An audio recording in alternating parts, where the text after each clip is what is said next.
I'm up here chattering away on Lord have mercy. Do I start the show again? Oh my God, I can't even believe I didn't go live on YouTube. I'm looking up and it says go live. Oh my goodness. Well, you know what? That's just the way it happens. I am going to do this. Thank you for your patience, Noon Vibe people. Let me just start this again because I went live about what?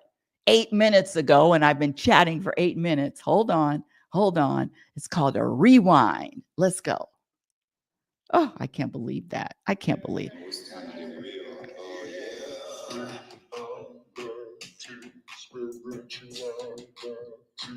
It's a new experience.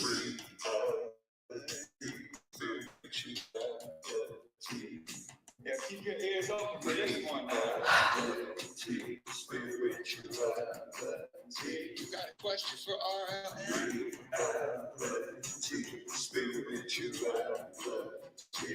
It's time to get some answers, baby. Oh, now we get real.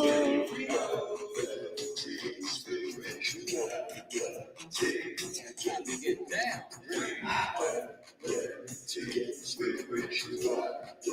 Yeah, you gonna feel good now.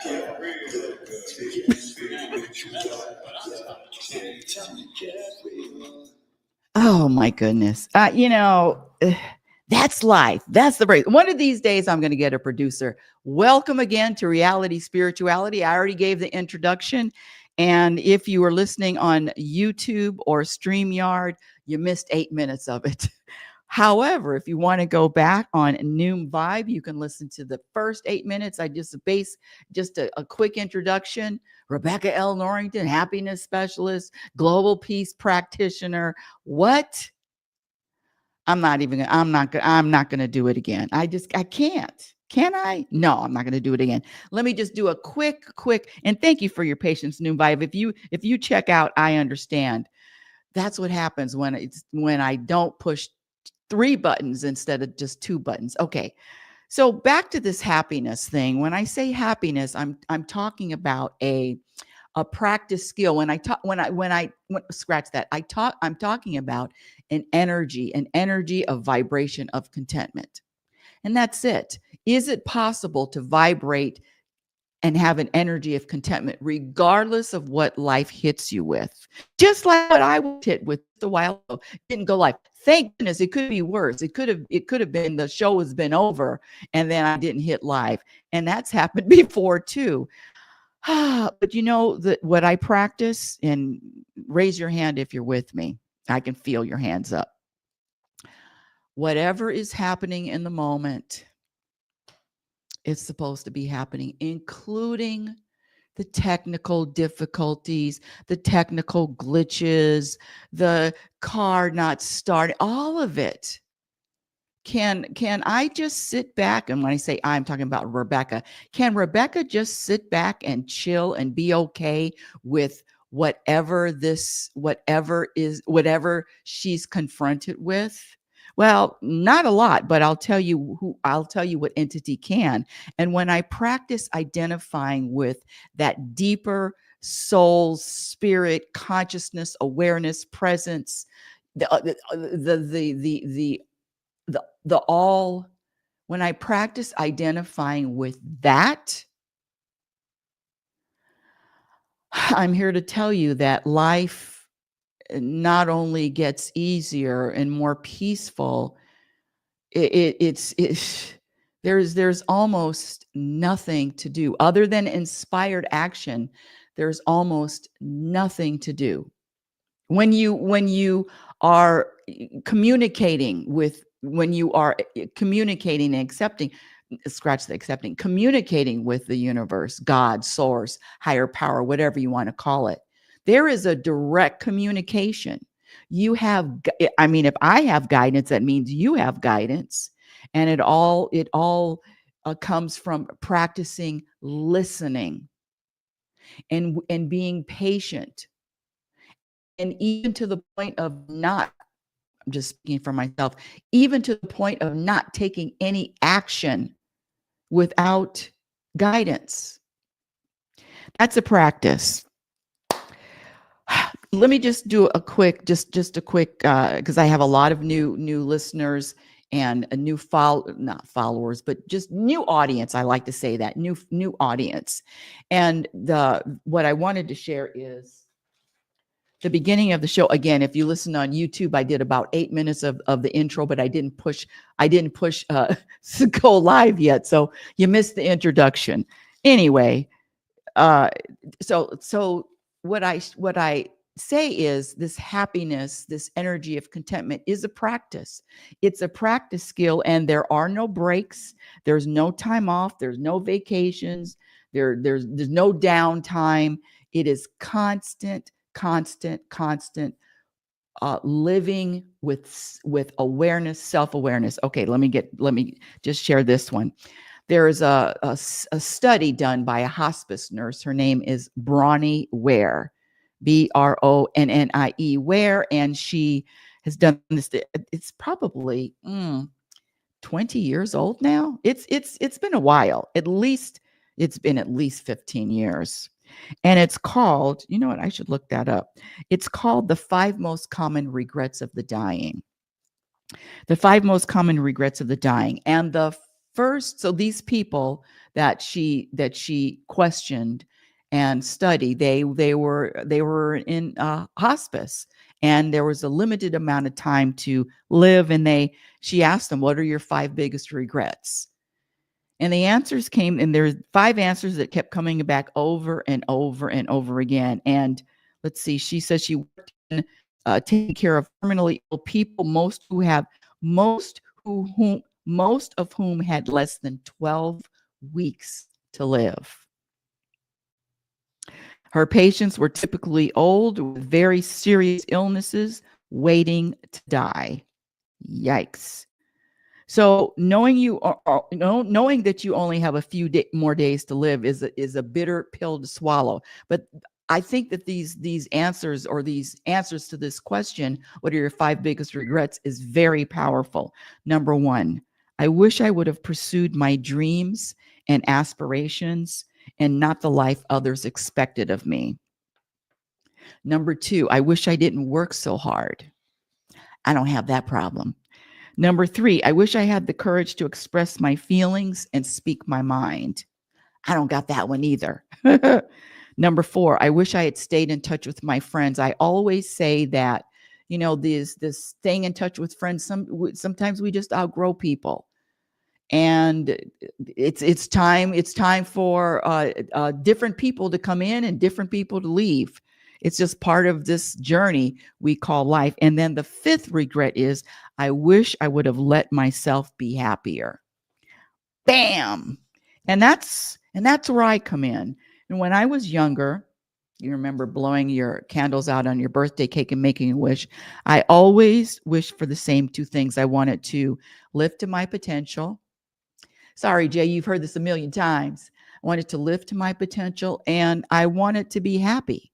And so this search and this research and this journey of what is happiness, and happiness is when I find my passion, I'll be happy. Wrong. And when I have a certain amount of money in the bank, I'll be happy. We already know that's wrong. And even this thing now people are touting that money equals freedom and freedom is happiness. Well, you can have as much freedom and as much free time as you want, and you still have your internal thoughts or stories that you are feeling either less than, not valuable. You're not connected to source.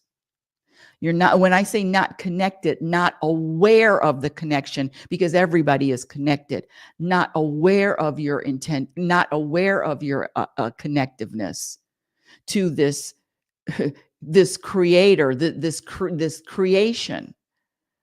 I'm holding my hands up as wide as I can. My arms are spread as wide as they can. Not that's home. Source is when I say home, I'm talking about, let's see, not this dimension. I'm really getting off on a tangent, but identifying with that entity, identifying with this formlessness, this space, peace, this the all that there is. Moji calls it the isness, all that there is. And if you haven't listened to Moji, or you haven't listened to any of his talks on YouTube, Mooji, I highly recommend it. And start with the title of this one is called, hold on, it's called Must Watch Satsang. Must Watch Satsang, spelled Satsang. I will not start with your problem. I will start with you. And it is the solution. And I would start the video 24 minutes in, 20 minutes in. And I'm telling you, it is, talk about freedom to realize that at any moment I am either identifying with my human self, which is going to be discontented, which is going to have which is going to be resistive, which is going to think that something needs to be wrong with the moment, which is not going to vibrate an energy of satisfaction all the time. I mean, this Rebecca character, oh my goodness. When I identify with Rebecca, Lord, there is always something that needs to change. There's always something that judges. There's always something. It's just constant. So the practice is not to identify with Rebecca as much as possible. Okay. Where am I? Where am I? Oh, let me just say this. There was another thing I wanted to share before we got into today's topic, which, by the way, I think, I usually am an open book, and I share, my practices. I share with you, and if you're inspired to scratch that, if you relate to any of this, then it's a touchdown. Speaking of which, there's four teams today final that get to go into the two big games today, and there's 4 teams that will determine who goes into the Super Bowl. I know, I'm a football fan. So anyway, and that's another thing, having preferences subtracts from happiness. So what I have to do, listen to this, talk about crazy. Can't watch anything live. Scratch that. I can watch things live, but when I watch something live, especially if I have a preference as to which team I want to win, it is just a lot of anxiety. It's a lot of, it's a lot of nervousness and excitement, all of it. It's just too much. It doesn't feel comfortable anymore. So I tape everything, and this is really crazy. I tape everything, and then I find out who wins the game. And if it isn't the team that I really was rooting for or have a preference to win, I don't need to watch it. So I don't watch it. Anyway, that's the solution. That's one of my crazy solutions. That's right. But it is as peaceful as you can imagine. Can you imagine watching a game and you know who's going to win? So there's no ups and downs and ups and downs. And if I get this, well, golly, you're taking all the excitement out of your life. Golly, what kind of life is that? That sounds dull. I've heard it all. What works for you is different. It is going to be a different solution for me. That keeps me calm and peaceful, and I enjoy it. I really do. I enjoy that better than the, oh no, bad call. No, because if the team doesn't win, that and the good thing is, I may have teams, I'm really getting off now. I may have teams that I don't care who wins, and then I can watch it live. But if I have a preference, no, I'm not going to watch it live. Okay, let's get to today's topic. Today's topic is difficult people. Raise your hand if you have, and in fact, if you're watching on Noom Vibe or listening on Noom Vibe, you're more than welcome to join the stage. And I'm also live on my YouTube channel.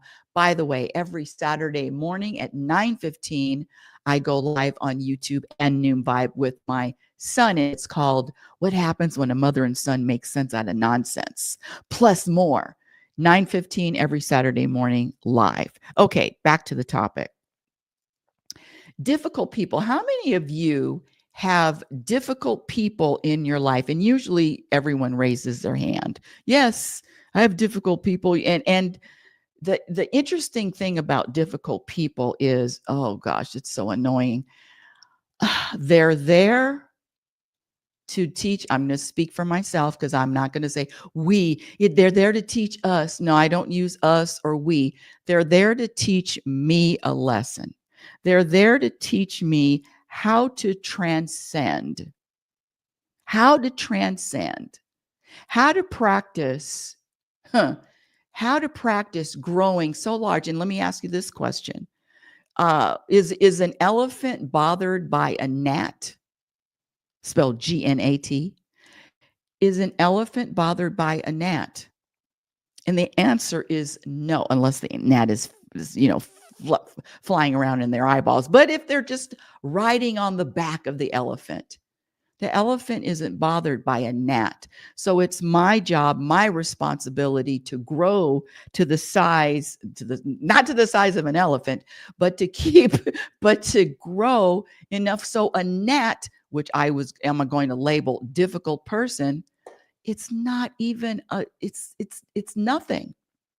So it's not about these difficult people. It's about my growth and how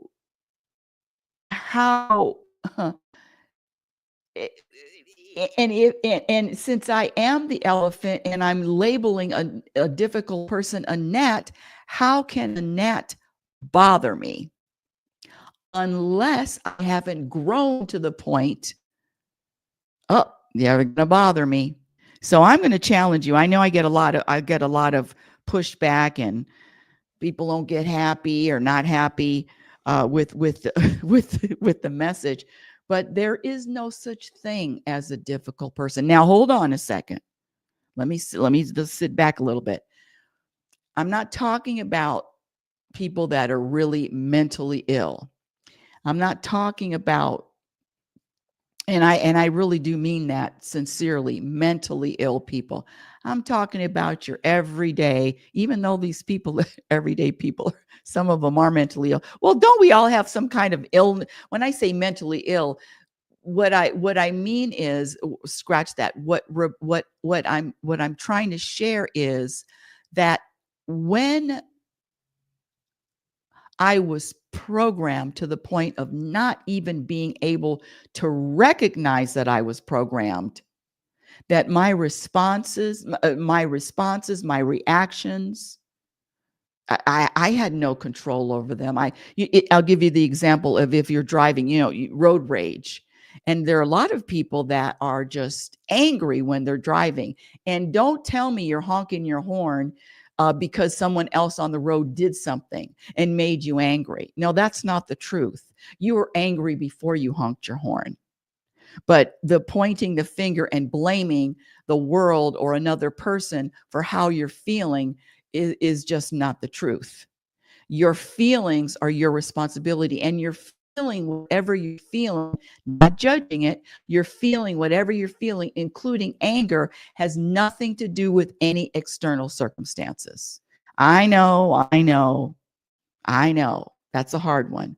But again, when I started the show, before I hit the button to go live, all of the answers, all of your solutions are found in the mirror, and with your communication with God, universe, source, higher power.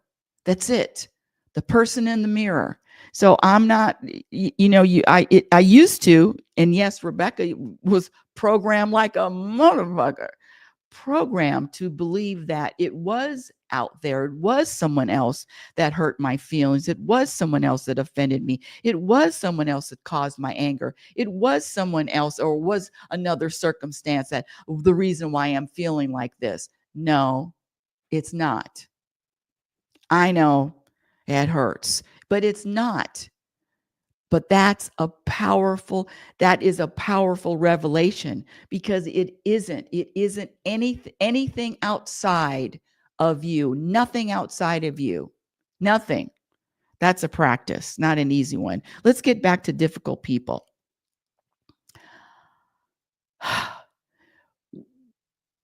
There is a friend of mine that is visiting in the next couple of days. And this particular person has been grandfathered in. And when I say grandfathered in, trust me, audience. When I say I'm using air quotes. I've tried to get rid of this person. This person has tried to get rid of me. I'll never talk to you again. Never. A year will go by. A year and a half will go by. Oh my God. And here we are, 2025. When did I meet him? I met him 1996. 1996. And there have been so many breakups. And I'm talking about friendship breakup. I mean, I'm done. The energy isn't compatible. The talk about spiritual, absolutely zero spirituality. When I'm holding my hands up here, if you're watching me on YouTube, zero. There is zero spirituality. Just a straight on, regular schmegular program and let me give you an example. And I'm not judging at all. I'm just describing. But what was we're having a conversation? This was a few years ago. And I said, because I moved from California, I moved to Oregon. And when I moved to Oregon, I didn't know anyone. I just left California. I could feel it. The story is I wanted to live in the middle of a forest, which I did, surrounded by trees, in my dream home, almost 5 years. And then the universe, and when I got there, creek in the backyard, after a few months, after everything was decorated so perfectly. Why am I here, universe? What am I doing here? And the questions kept coming. Well, there's nobody, I don't have a family, and why did I leave? All those. And the universe gave me the answer, which was, you outgrew California. It was time. I could get all choked up over that. You outgrew California. It was time for you to learn more lessons. It was time for you to get more lessons. It was time for you to grow in ways that you couldn't have grown in California. And that was the answer. And then 5 years later, Rebecca, it's time to leave. It's time to leave your dream home. Let's go. Get out of the forest. Get a creek in the backyard. Doesn't matter. Running creek. You could hear the sound. It doesn't matter. It's time to go. What? What do you mean it's time to go? Anyway, that's my life in a nutshell. Back to this grandfathered in friend. And I remember he asked me about moving to Oregon where I didn't know anyone. And he asked me, well, how can you do that? And I said, trust. I trust. Don't you trust that everything is going to work out, is serving you in some way? And this guy looked at me like I was speaking a different language. And I'm only sharing that because the energy, spiritual, not even an inkling. I don't trust what? I trust what I can do. What? And so I'm giving a little bit of a background because I labeled this person difficult, which is not true. Even with incompatible energy, even with not even on the same wavelength. I mean, this book that I wrote, Program for Unhappiness, Exposing Untold Truth. This is we've known each other since 1996, and he's not even going to buy the book. And I asked him, "Did you even buy the book or look at the book? I'll give you a book." No, I don't want your book. That kind of energy. I mean, when I say it's the ego, my ego will say it's difficult, but the sun shines on the serial killer and the Pope. And so here it is, another time, and we're not in each other's company a lot. Maybe, let's see, is it once a year? Yeah, no, twice a year at the most. And in fact, he came to visit when I was in Oregon, but it's just yin and yang, black and white, up and down. It's just polar opposites. So I labeled him difficult until the universe, for some reason, has and again is supposed to be visiting in a couple of days. But if you know what I practice is having zero expectations, because I don't even know if there is going to be a meeting or a gathering, a get together, until it happens. Zero expectations. But in preparation, and here we go. When I say happiness is a practice skill, in preparation, and in fact, in my book, I say,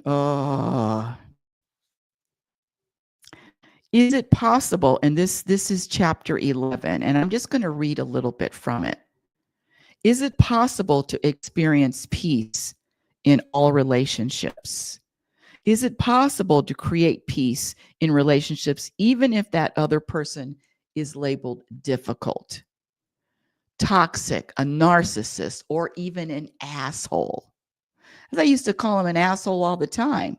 The answer is yes. I need to read my own book. But first, being honest with yourself and having conscious awareness is essential before attacking, scratch that, tackling the difficult person in any relationship. A slight shift in your energy and behavior is all it takes to create the peace that you want. You can change the relationship dynamic no matter who the party or no matter how they interact with you. But it is an impossible task if you carry backpacks filled with pride. That's another thing. Having relationships is, scratch that, wanting to or desiring a peaceful relationship with anyone, the pride thing has to go out the window. Well, I called him 100 times, or I called her 100 times, and she never calls back, so I'm going to stop calling. That kind of pride thing, you know what I'm talking about, or all of it. Pride, you cannot have peace and pride at the same time. What is that? Okay, you cannot have a suitcase filled with pride and peace at the same time. So the practice is let go of pride, all of it, all the time. And it's really, for me, it's been very healthy. It's been very, when I say healthy, I mean in a peaceful way. In fact, if there's any kind of disagreement, disagreement with anyone, I am the first person. I mean, it's less than a minute, 30 seconds. I will apologize. I will surrender. It's my fault. It's not you. I mean, there is absolutely zero pride. I put it all on me. Is that fair? No, that's not fair. I don't care. The energy of contentment trumps any type of pride, any type of being right. I don't need to be right. I don't need to have it. None of that. None of it. Okay, so back to what I was saying in the book. But is it okay? Here we go. If you really want peace in a relationship, some people do. Sometimes I'll take some peace, and then there's also this drama of the back and forth, and going back and forth with anyone, an argument, going back and forth, or trying to prove a point, or trying to be right. Listen, at 69 years old, what a waste of time. You can be right. I do not need to be right about anything, including what I'm talking about now. You can disagree. I'll bow down so quick. Now, that wasn't the old Rebecca, but now peace and contentment are number one. I do not mind bowing down to any kind of thinking that I'm right. Okay, so like oil and water, pride and peace are incompatible. They just don't mix. So to begin with, the homework assignment is to practice eliminating your pride. And here we go. And if you want to the stage on Noon Vibe, you're welcome to. I'm also live on YouTube. If you want to ask a question, here we go. Put your seatbelts on for this. Difficult people. And again, I already talked about earlier. I'm not talking about the serious mentally ill. Okay, I'm talking about your regular schmegular people. Difficult people are a myth. What? What did she say? She's crazy. Difficult people are a myth. A person of prominence was being interviewed when he commented on his dislike of working with difficult people. My first thought was that there's no such thing as a difficult person. Yes, you heard me correctly. There is no such thing as a difficult person. Only people who haven't risen above the difficult person. So there is no such thing as a difficult person. It's just you and me not growing enough, or not transcending enough, not being able to handle, not being able to deal with, not being able to communicate with. How about that? It's never them. Oh, it's the worst. It's the worst being happiness specialist. And again, and so I'm going to throw because this is in I'm just reading really briefly a couple of paragraphs from my book, Program for Unhappiness. It's on Amazon, Exposing the Untold Truth. Is an elephant bothered by a gnat riding on his back? The answer is no.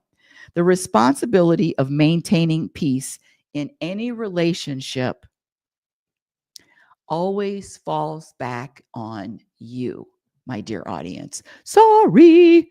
There are a lot of strategies that work for most type of difficult people, but your job is to find a strategy that works for you. For example, when you know somebody needs to be right, and that's another thing, know your audience. You know your neighbor, you know your partner, you know your best friend, you know your family member, you know these people. When you know somebody needs to be right, let them be right. When you know somebody needs to be right, agree with them. When you know somebody is a negative complainer, practice compassion, because they don't know any other way of being. When you run across a short-tempered, angry individual, remain silent so they can hear themselves talk. Remember, someone else's behavior is never personal. Let me get back to my grandfathered in friend that's going to be visiting. I have strategies written out already because it's all about knowing your audience. So hold on a second. Oh, don't tell me I don't have it. Hold on, audience. Oh, I can't believe that. Okay. One of the things that this person loves to do, and I used to love to do it too, was argue, go back and forth. These people that just like to contradict everything. And so one of my practices is going to be, and I'll let you know how I did. One of my practices is going to be is just to be quiet. But see, what I've tried that before. And so with the quiet what that comes with is, what's wrong? Why are you quiet? And then my response now, my new response that I'm going to practice in a couple of days is going to be, I'm just reflecting. I'm reflecting and I'm thinking. And I don't have a response. And it's even to the point of, oh, and the other thing I'm going to say is, you see how I have to practice?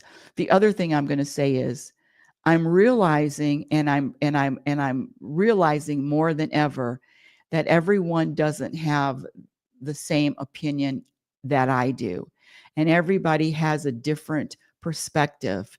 And my practice is to accept, even though I don't necessarily agree with their perspective, but accept others and their perspectives. So I respect yours, and I acknowledge it, and it's just different, and I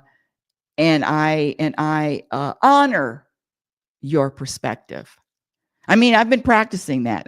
That's one of the things I'm going to definitely implement, as opposed to having an agenda of trying to convince, convey. It's 1996. How many years is that? It's a lot of time, and it's just now. I'm going to scratch that. I'm going to practice really being graceful in letting, and scratch the letting, allowing someone that is so opposite of me, that's going to be in my house, so opposite of me. And again, let me get even deeper, because we're the same. There is no them and then me.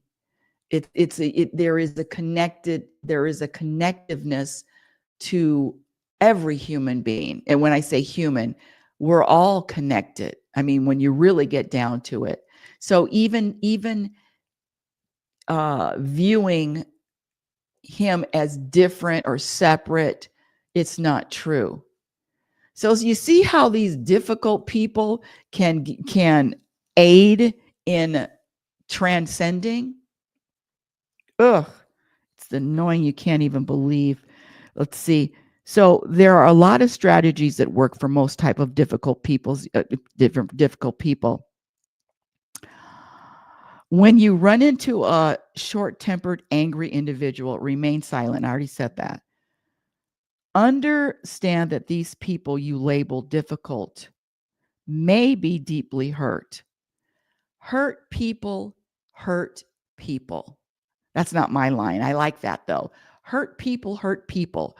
What does the man with the hump in his back want more than anything else? The man that can't stand up straight and walk, and walks straight. He walks hunched over. He's got a big hump. What does he want more than anything else?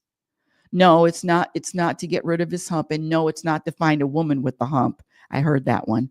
It's the man with the hump wants you to have a hump too. Misery doesn't only misery loves company. Misery needs company. So these people that are angry and hurt, is there a way for, I'm just going to speak for myself, is there a way for me to practice even more compassion? And thank you, to practice even more compassion. I've been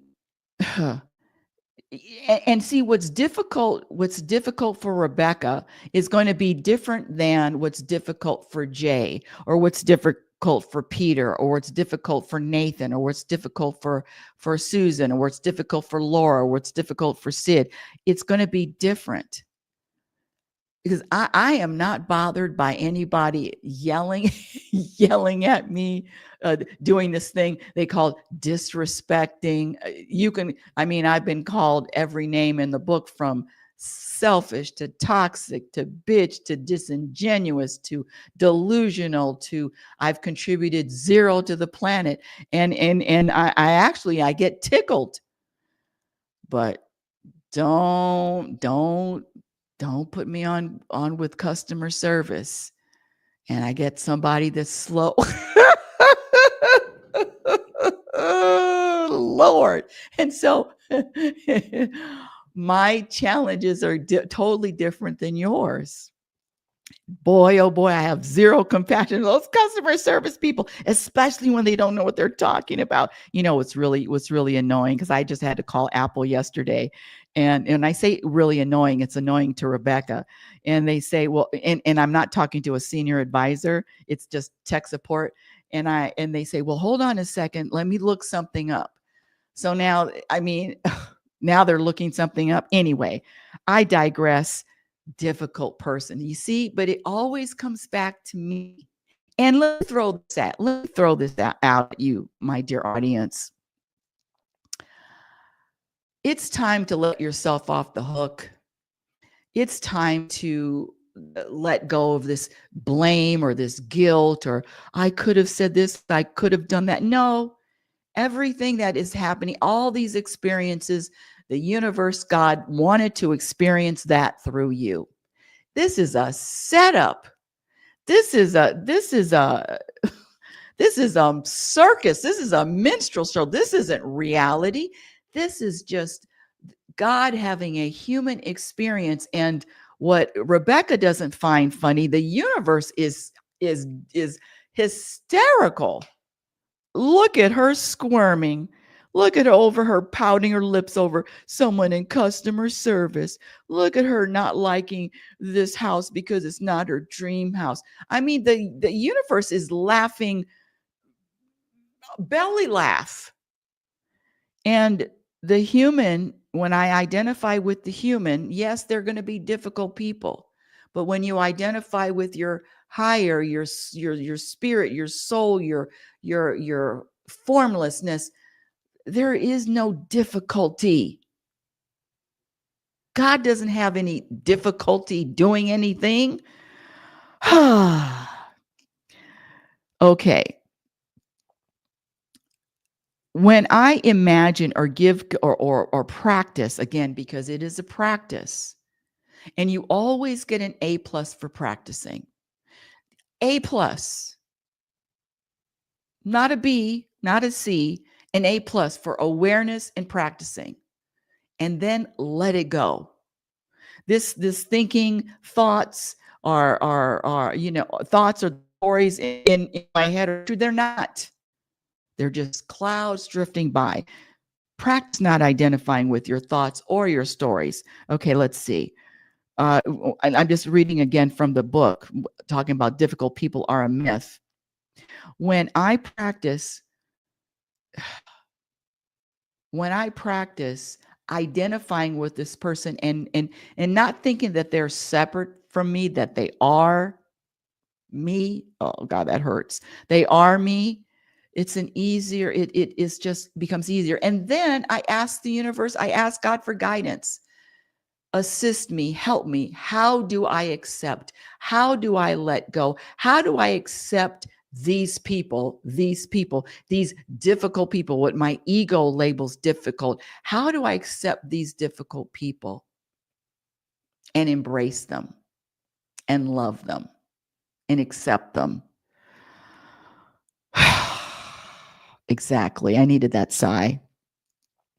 Remember, unless the person is mentally unstable, high, drunk, or on psych meds, there's no such thing as a difficult person. If you ever encounter someone you think is too difficult to deal with, that only means you haven't grown big enough for the challenge. Oh God, why? Why did I write that? Or you're addicted to the drama that the challenge causes. Yes. See, you see when I say there's always something to do? What happens when you enter a pitch dark room and you turn on the light? So you're walking into a dark room and you turn on the light. The darkness disappears. You, my dear audience, are the light. You are light. Act like it. There is not one person, scratch that. I practice not, there's not one person that can sit up there and rob me or drain me of my energy. They're not that powerful. You can't drain the sun of its energy. No, when I practice the light, practice I am light. There's nothing that's going to drain me now. Now, don't get me wrong. I ain't hanging out with them, for 6 months or 24 hours. But someone in my contact, I mean, in my that's close to me for a moment or two, or even an hour or 2 hours, nobody can drain my energy. No, no, I'm too bright and too light for that. So the solution for all difficult people is for you to grow, my dear audience, for you to grow and evolve, so you know you were not going to be bothered by any person you label difficult. For clarity, I'm not suggesting that you spend more time with these people than necessary. Develop consistent strategies and have more than one exit plan. Oh, that's another thing. So when my friend comes to visit, you can be sure that it's just the time isn't going, that the time is going to be monitored, and I'm going to be very conscious, very conscious. There are certain people that I'm not going to sit and hang out days and days. In fact, I mean, all day long. There is something to be said about hanging out with people that are maybe not so compatible with your energy, but there's something to be said with people that you just give them a short period of time, especially if they are opposite, or especially if their energy isn't compatible with yours. I'm if you have noticed, pretty positive, scratch that. That's just a word. But I practice. How about this? I practice looking at, experiencing, being positive. Glasses is full, and there's always a reason to it. That's just what I practice, and I've been practicing it for a long time. So it has become who I am. I'm not really one to complain. Now, don't get me wrong. I'm not up here, oh, I'm just so great, because I have my moments, but usually there is something good that's going to come from every situation. And when I label good right now is my own growth, my own another level of consciousness that I didn't have last week or 2 weeks ago or 3 weeks ago. There's always something to transcend. There's always something that my ego is going to try to get Rebecca focused on. But that's growth. Growth is a process, and it is the ego will say slow, but I'm going to say it's constant. And there is no such thing as slow or fast. It just is fast, slow. And that's where the practice of patience comes, and patience with yourself, and patience with myself and my growth. And even because growth is this, if you're watching me on YouTube, I'm doing my two little stick figures. I'm walking forward, and then I walk back, and then I walk forward, and then I walk back. I walk sideways, and I walk forward. And that's just how growth is. It's never well, I'm not going to say never. For me, it's just a process of movement, always moving, always moving. And even if I throw out customer service a lot, even if I'm 69 years old and still the challenges with customer service, when is it going to be over? It's not even about being over. The awareness is the work. The awareness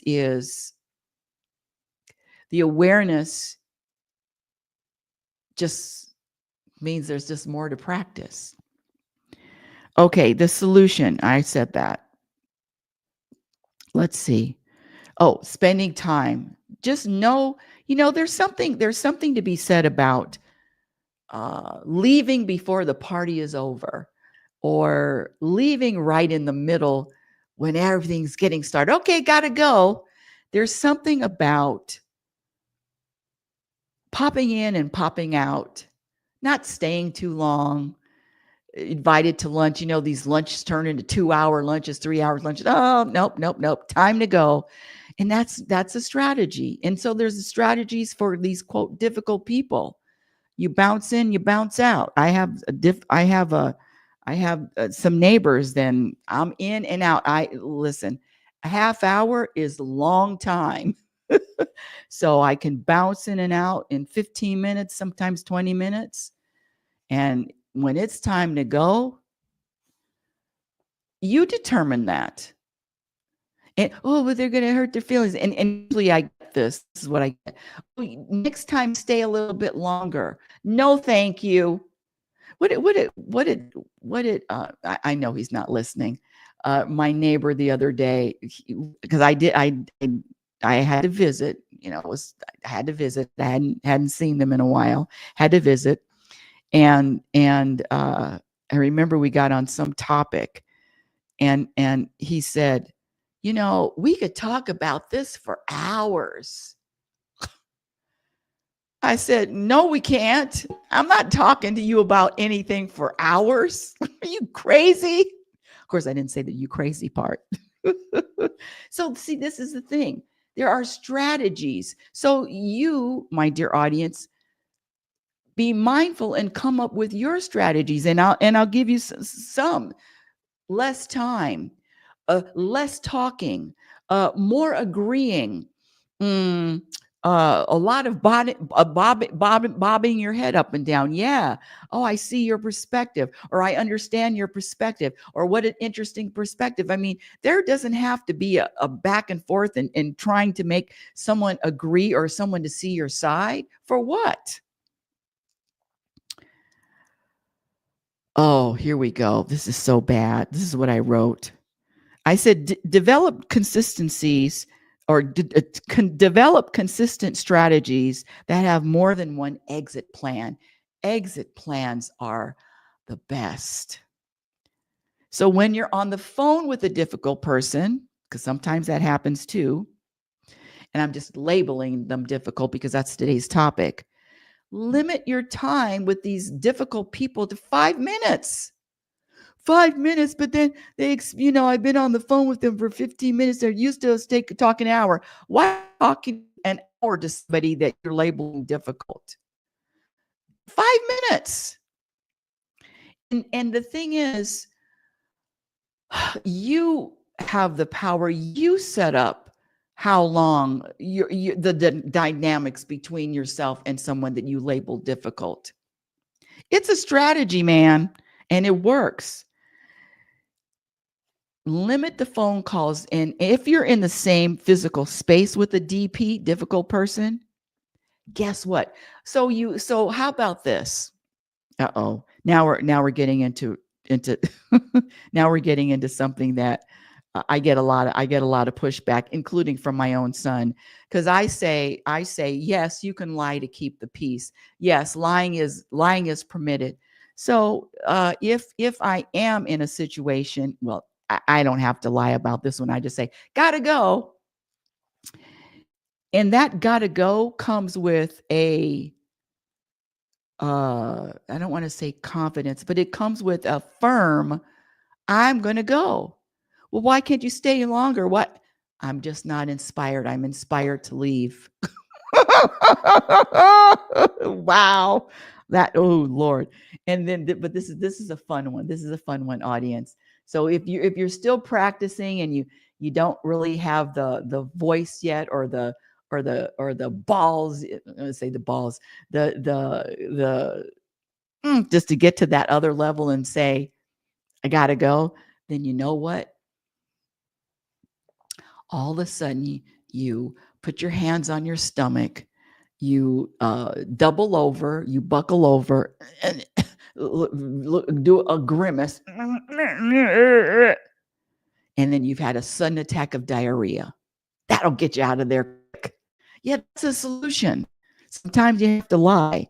Be creative and have fun. Be creative and have fun. If you live with a difficult person, spend your time in another room. And quite frankly, if someone you live with is that bad, then leave. I remember my parents, both of my parents, they didn't even like each other. And it was a constant complaining about the other one all the time. Married almost 60 years. All they could do was complain about the other one. But they're not going to go in another room for peace. No, they're going to sit. They love the complaining. Complaining was part of their relationship. Complaining about the other person was part of the relationship, part of the dynamic. That's when you know you're programmed. People have been known to spend a lifetime complaining about their significant other. My parents did the same thing. The truth is that disparaging remarks made about other people you associate with regularly. Here we go. The truth is that disparaging remarks made about people you associate with regularly are a direct reflection of you, not them. Water rises to its own level.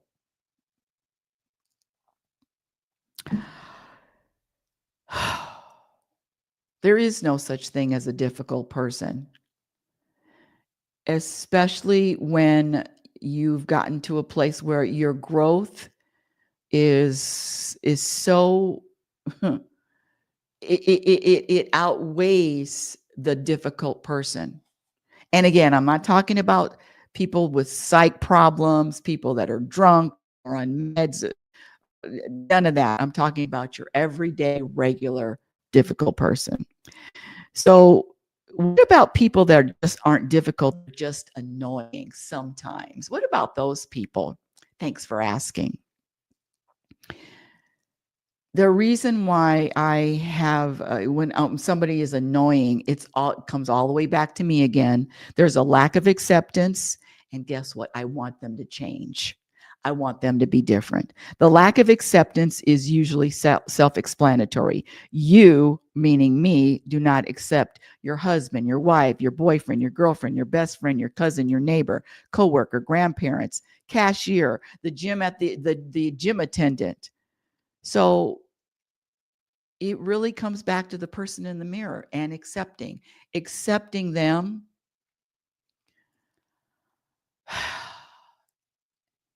And that practicing acceptance of someone else is further acceptance of self.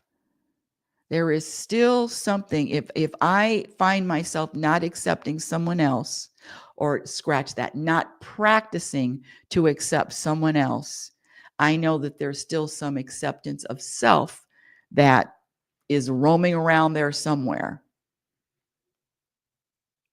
And for instance, I'll give you an example. I was in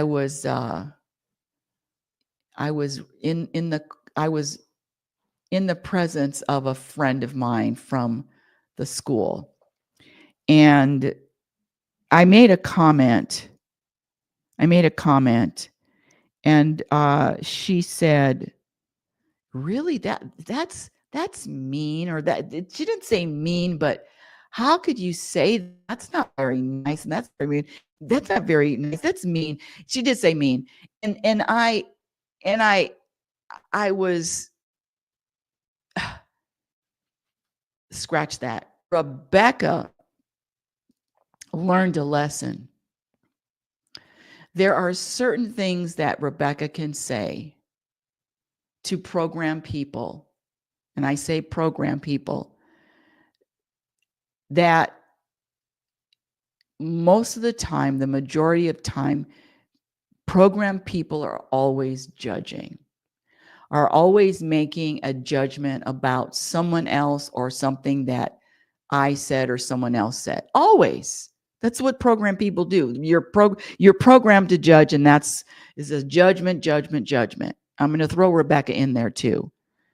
But what I learned and what Rebecca learned that day is less talking, less sharing, unless I'm speaking to someone that isn't programmed. Now, don't think that I'm running around here thinking that all my programs are just eliminated. But I definitely recognize every single and I said in the book, 56 program behaviors. That's a lot. That's a lot of programming to transcend, rise above, overcome, eliminate, master, whatever you want to call it. And a lot of it that day, it really helped me to, and I'm 69, to say less. Light topics, the weather, the traffic, the sequential topics, great. But specific, I just get to a point where I can't share everything with programmed people because it's an instant, they instantly judge, and I can feel a judgment. Nothing wrong with them judging, but that's on me giving them something to judge. And if you want to come to the stage on Noom Vibe, just ask to join the stage. You're more than welcome. I'm also live on my YouTube channel. Yeah, I'm giving them something to judge. The more I share, the more the more judgment I am opening myself up to. Now, I'm good with it. But it still comes back to I'm the one with the decision, with the choice as to what to share. And that's why one of the things that I've been practicing lately, especially at this age, Lord have mercy, took me this long, is being private with certain things, including family members. Everybody doesn't need to know everything. And in fact, if someone asks me a question, that doesn't mean that I'm obligated to answer. One of my family members asked me a question. This was months ago. And I'm up here just blah, blah, blah, answering.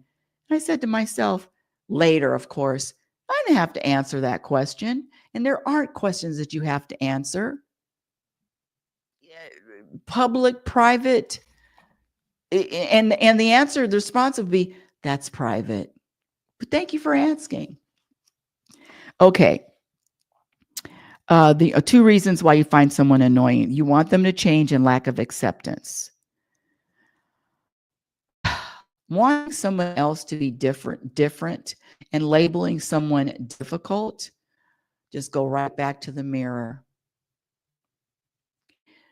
There is something of value that people that Rebecca wants to label difficult, I can find something of value turned back on me to get me to a place where, to get me to a point where I remember when they used to say A, B, C, or D, and now they can say it and it doesn't even bother me. I'll give you an example because I don't like just throwing things out without examples. When my mother was alive, she, God rest her soul, she, Marcel would, in fact, Friday was her birthday. Marcel would, now listen, I'm her daughter. And she would always ask me, well, there's 2 things. I'll give you both examples. I don't eat bacon. I mean, nothing wrong with bacon. I rather turkey bacon. Bacon is so salty, and I just don't eat bacon. Now, she knows I don't eat bacon. I'm her daughter. I've been out to breakfast with her thousands of times. I don't eat bacon, and every single time. You want some bacon? Why don't you like bacon? It was the most annoying. And listen, what is it? She's been dead at 18, 6 years, almost 7 years. And that was way before that. I mean, 10, 15 years of just like she doesn't even know me. And it was just constant. No, I don't like bacon. No, I don't eat bacon. Anyway, that's a small example. But the other example, which was her and my father used to watch the news. They love watching the news. And I don't watch the news. I haven't watched the news in a long time. I mean, for time to time, but very, very rare. I see some things on my feed, on the phone, but no, not TV news. And there are people that I know that watch the news morning, noon, and night. And my parents were one of them. And my mother, especially after my father died. So she watched the news and asked me, of course, would always, always let me know when the most tragic tragedies happen. Did you see the mass murder? Did you see it was a constant. And then I would always say, and it would annoy the hell out of me, Mom, I don't watch the news. You know I don't watch the news. Why are you asking me about watching the news? I don't watch the news. This was decades ago. And this woman wouldn't let it go. She would always ask me. That's what program people do. Program people don't make adjustments to their behavior. They just have to behave by the program. I have to respond this way. I have to ask the same questions. I have to do the same things. That's what program people do. Anyway, so she kept asking me. And then finally, the universe hit me. Well, how about this? Finally, it was time to do something. Oh my goodness, look at the time. I got to go. Finally, it was time to do something else. And that was accept my mother the way accept that she asked me every single time, did I watch the news? Did I see the news? If you don't watch the news, you don't know, how do you know what's going on in the world? It was time to accept and then also lie, which at the end, the last 5 years of her life, yeah, Mom, I watched the news. Yeah, I saw that. And that's what I mean when I say lying for peace. I cannot believe I'm up here talking and it's time to go. And that's what I get for not looking at the time. So yeah, lying. And guess what? The conversation was peaceful. Yeah, I watched the news. Yeah, I saw the horrific mass shooting and I saw all of it. Great. Rioting. Yeah. And that's what I say when I say lying for peace. Okay. Remember, the most important relationship is the relationship you have with yourself. If you can't accept yourself, you won't be able to accept anyone else. And the only way to maintain peaceful relationships is to accept the other person exactly the way you find them. Stop wanting someone else to change. Grow, my dear audience, grow. No one can make you feel a certain way without your permission. Your feelings and your emotions are your responsibility. Stop blaming someone else for hurting your feelings or offending you. You can hurt you with simple words. What? Oh, Lord. See, I'm supposed to be reading my book too. I need more practice. No one can hurt you with simple words unless you've been programmed to believe that they can. Remember, you are responsible for growing and changing and not them. Difficult people? No such thing. Wow. Is that an hour 15 minutes? It's what something's wrong with me. Don't get me on a topic. Happiness is a practice skill. Well, that's the end of today's show, finally. And I want to thank you for listening. Reality Spirituality is heard every Sunday at 9 a.m. Pacific Standard Time. And also follow me on Twitter at follow me at RL Norrington. My website is RebeccaNorrington.com. I'm on LinkedIn. My Instagram handle is Reality Spirituality, and my YouTube channel, shout out to everybody listening on YouTube and watching on YouTube, is Rebecca Norrington. My first book, Reality Spirituality, The Truth About Happiness, is on Amazon. And my latest book, Program for Unhappiness, Exposing the Untold Truth. That's on Amazon right now. And in the book, 6 program behaviors that subtract from your happiness, from your contentment. And remember, happiness, contentment, inner peace are all practice skills. And until next week, my dear audience, I want you to remember who the hell you are. There is no such thing as a difficult person. Look in the mirror, grow. It's your fault. It's not that your fault. It's your responsibility to grow to the point where no one is difficult. That's right. You heard me.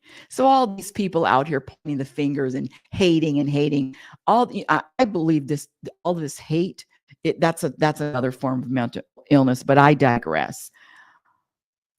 Until next week, remember you are conscious energy.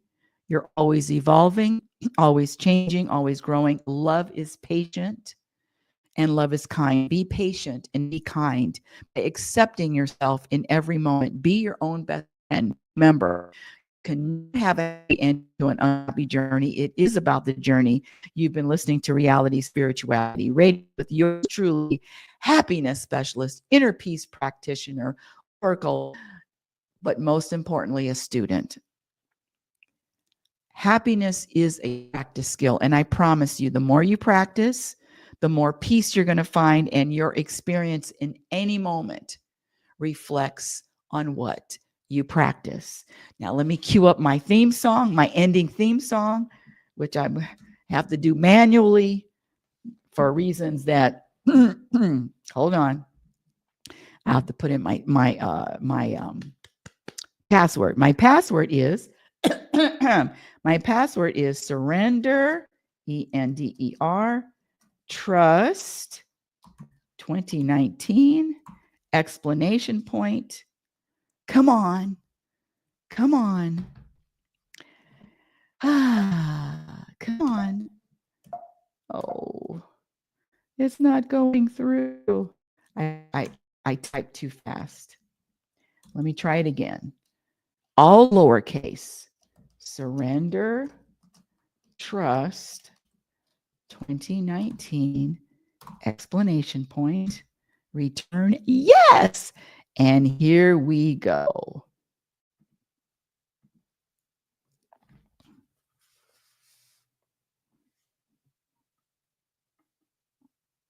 Oh, it's time to get real. Oh, yeah.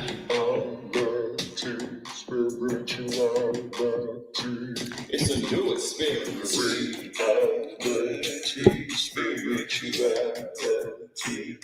Yeah, keep your ears open for this one. You got a question for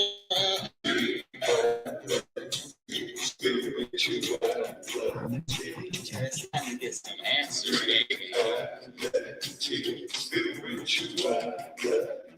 Now we getting real. It's time to get down.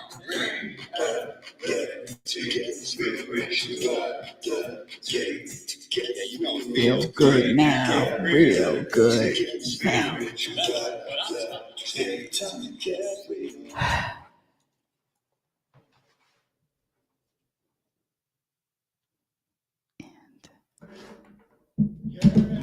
And